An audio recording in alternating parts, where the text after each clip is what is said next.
זהו, 8 חודשים, החלטתי שלאט לאט אני רוצה לרדת איתו בהנקה. אבל אחת השאלות שלי, כמה זמן את חושבת שכדאי שזה ייקח? נגיד אם הוא משתף פעולה, אז את יכולה כל יומיים 3 להוסיף עוד ארוחה. להחליף ארוחה אחת של תמ"ל הנקה אחת בארוחת תמ"ל. אוקיי. כמו כל שינוי תזונתי שאת עושה, תני לו תמיד יומיים 3. אוקיי. בסדר? או אפילו 3-4 אם אנחנו רוצים להיות זהירים. בגלל שהפחד הוא לאו דווקא ברמה של אלרגיות, שסביר להניח שאם הסתדרתם עם הנקה, אז הוא כנראה לא אלרגי אם את אוכלת מוצרי חלב, למרות שיש הפתעות לפעמים.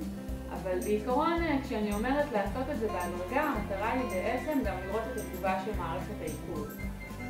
לראות שחלילה לא מתפתחת איזושהי תגובה של עצירות גב עם שלשולים, ואז אני לא רוצה לעשות את המעבר, אם יש לי אפשרות, לעשות אותו באופן הדרגתי, אז אני מעדיפה. אוקיי. בסדר? אז אני כל 3-4 ימים יכולה להמיר עוד ארוחה. אוקיי, בסדר גמור.